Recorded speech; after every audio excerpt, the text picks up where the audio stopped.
Hi everybody, I'm Natalie with Missouri Star Quilt Company, and today on Embroidery 101 we're going to learn the whipped back stitch. So this stitch is super simple. It's great for lettering and any kind of straight lines that you want to make, but it looks a little bit fancy and it kind of weaves everything together.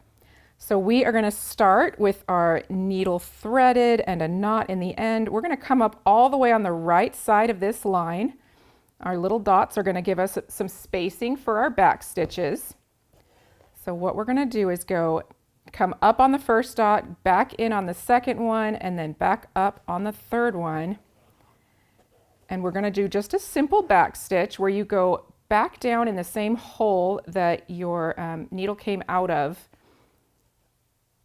And so then you'll come back up the next one over. And you're going to create a line of simple back stitches. We've done this one before. I have a whole other video on back stitch. If this is difficult, you can go back and review that one as well.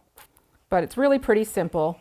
You're putting your needle in right in the same hole that it came out of in the last stitch, and then you're going under the dot or where your thread comes out, so that it comes out in the middle.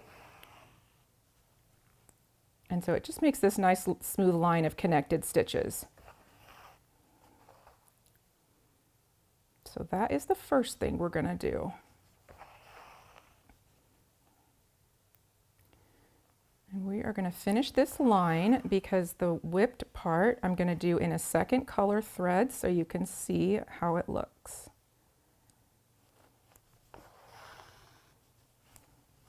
Oh, my thread's a little bit funky there.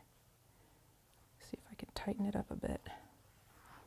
It's always fine to make little adjustments while you're embroidering, and it's okay to take your stitches out and do them again. It's a process.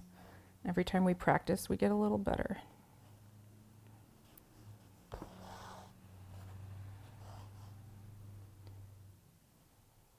Alrighty.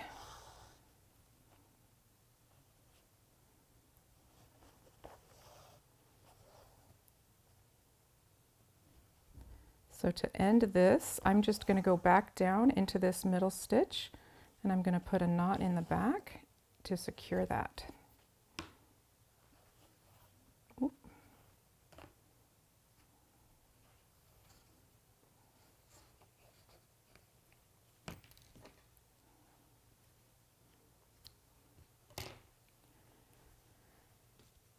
Okay, we're going to use a different thread color here, so that it shows up nice and bright.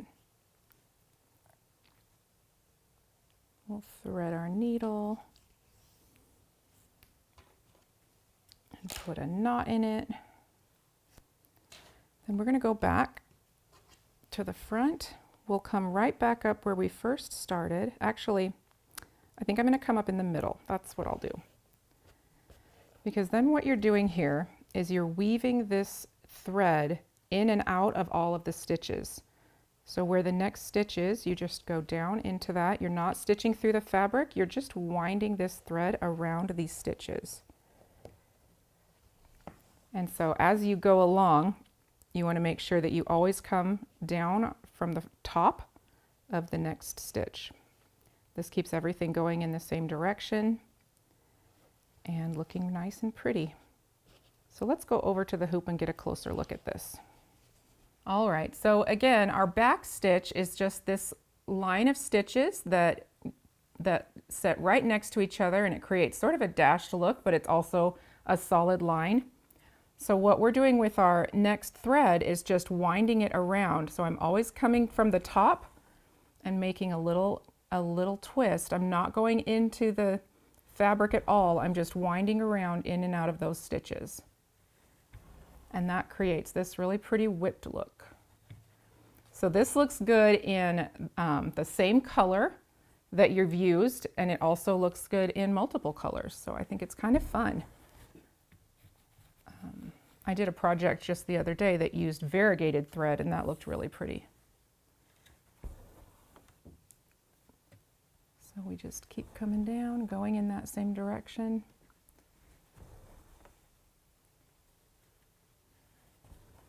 And that's it. So now I'm going to go back down into that stitch to go ahead and secure it. I'm going to stick a knot in the back. And that is it. That's the whipped back stitch. Isn't that fun? So this stitch is fun and easy. It takes a simple back stitch and makes it just a little bit fancier. And I love using it in words, any kind of line work. I think it's great. And I hope you enjoyed this video on the whipped back stitch from Missouri Star Quilt Company.